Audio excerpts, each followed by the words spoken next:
Hello everyone, मी नितीन देवसरकर परत एकदा तुमच्या सगळ्यांचं माझ्या या अकाउंटवर खूप खूप स्वागत करतो. दिनांक 20/8/2024 या दिवशी honourable supreme court of India यांच्या समोर एका महत्वाच्या प्रकरणाची सुनावणी पार पडली. 18/8/2024 ला कलकत्ता येथील RG कर मेडिकल कॉलेज आणि हॉस्पिटल येथे त्या लेडी डॉक्टर सोबत जी दुर्दैवी घटना घडली, त्या घटनेचा जो कॉग्निझन्स आहे, त्या घटनेसंदर्भातलं जे सुमोटो जी केस आहे ती सुप्रीम कोर्टाने स्वतःकडे नोंदवून घेतली होती आणि त्याची जी पुढील सुनावणी आहे ती दिनांक 20/8/2024 रोजी नेमण्यात आलेली होती आणि दिनांक 20/8/2024 रोजी ती सुनावणी 3 न्यायमूर्तींचं जे बेंच आहे, जस्टिस भारताचे मुख्य न्यायमूर्ती धनंजय यशवंत चंद्रचूड सर, तसेच न्यायमूर्ती पार्डीवाला आणि न्यायमूर्ती मिश्रा या 3 न्यायमूर्तींच्या खंडपीठासमोर प्रस्तुतचं जे प्रकरण आहे त्या लेडी डॉक्टरचं, त्या संदर्भात सुनावणी पार पडली आणि या 20/8/2024च्या सुनावणीमध्ये सुप्रीम कोर्टाने खूप सारे महत्वाचे डायरेक्शन्स जे आहेत, महत्वाचे आदेश आहेत ते पारित केलेले आहेत आणि त्यातील एक महत्वाचा जो आदेश म्हणजेच सुप्रीम कोर्टाने ते जे हॉस्पिटल आहे कलकत्त्याचं RG कर मेडिकल कॉलेज आणि हॉस्पिटल, या हॉस्पिटलची जी सुरक्षा आहे ती सेंट्रल इंडस्ट्रियल सिक्युरिटी फोर्स यांच्याकडे सोपवण्याची डायरेक्शन दिलेली आहेत. कारण असं आढळून आलं की पोलीस जे सुरक्षेसाठी नेमण्यात आलेले होते, त्यांच्याकडून कामामध्ये दिरंगाई होत होती. त्यांच्याकडून तिथले जे डॉक्टर्स आहेत ते स्वतःला सेफ फील करत नव्हते. पोलीस यंत्रणेवरच खूप सारे प्रश्नचिन्ह उपस्थित झालेले होते आणि 7,000 लोकांचा जो मॉब आहे त्या हॉस्पिटलमध्ये जातो आणि जो ज्या ठिकाणी घटना घडली किंवा जो क्राईम सीन आहे तो डिस्ट्रॉय करतो, हे सगळं कोर्टाने कन्सिडर केलं आणि पोलिसांच्या त्या वागणुकीवर प्रश्नचिन्ह उपस्थित करत प्रस्तुतचं जे हॉस्पिटल आहे, मेडिकल कॉलेज आहे, त्याची जी सुरक्षा व्यवस्था आहे ती सेंट्रल इंडस्ट्रियल सिक्युरिटी फोर्सकडे सोपवण्याची डायरेक्शन्स दिली. आता हे जे CISF आहे, सेंट्रल इंडस्ट्रियल सिक्युरिटी फोर्स, देशभरातले जे विमानतळ आहेत, देशभरातले जे फॅक्टरीज आहेत, इंडस्ट्रीज आहेत, त्यांना सिक्युरिटी प्रोव्हाइड करण्याचं काम करतं. या संपूर्ण जे देशभरातले एअरपोर्ट्स, फॅक्टरीज, इंडस्ट्रीज यांचं सुरक्षा करण्याचं महत्वाची जबाबदारी CISF कडे आहे.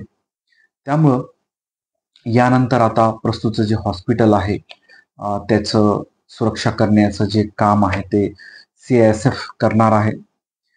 त्यानंतर अजून एक महत्वाचे directions honourable supreme court of इंडियाने या 20/8/2024च्या सुनावणीमध्ये दिलेत. ते म्हणजे STFचं कोर्टाने स्थापना केलेली आहे, एक समिती स्थापन केलेली आहे, स्पेशल टास्क फोर्स.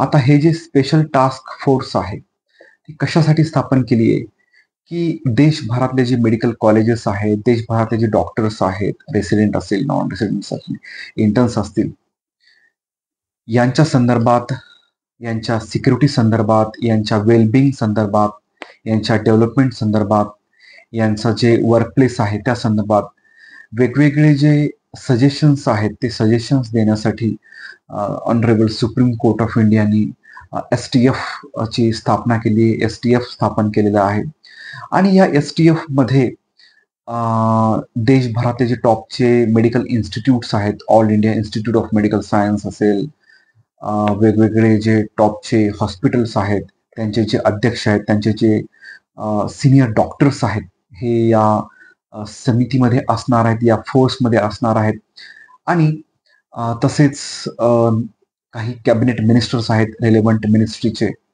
त्यांचा देखील समावेश या STF मध्ये असणार आहे आणि या STFला 2 महिन्यामध्ये यांचा जो फायनल रिपोर्ट आहे तो honourable supreme court of India समोर सादर करायचा आहे. आणि ऑनरेबल सुप्रीम कोर्ट ऑफ इंडियाने त्यांचं जे आज ऑर्डर पास केलेली आहे त्यामध्ये डिटेल क्रायटेरिया दिलेले आहेत. नेमकं कशावर त्यांनी सजेशन द्यायचे, नेमका काय स्टडी करायची आहे, नेमके या STF मध्ये कोण कोण असणार आहे, किती लोक असणार आहेत, ते कोणकोणत्या क्षेत्रातले असणार आहेत, हे सर्व डिटेलमध्ये या ऑर्डरमध्ये कोर्टाने मेन्शन केलेलं आहे. त्यानंतर या STFनी 3 आठवड्यांच्या आतमध्ये जे आहे ते ऑनरेबल सुप्रीम कोर्टाला इंटरिम जो रिपोर्ट आहे त्याचा तो सादर करायचा आहे. 2 महिन्याच्या कालावधीमध्ये फायनल रिपोर्ट सबमिट करायचा आहे. आणि हे जे STF आहे, स्पेशल टास्क फोर्स, या STF कडे सेफ्टी, डिग्निटी जी आहे डॉक्टरांची, त्यांचं जे वेलबिंग आहे, या संदर्भात ही जी STF आहे ते अभ्यास करून त्याचा जो रिपोर्ट आहे तो honourable supreme court of India समोर सादर करणार आहे.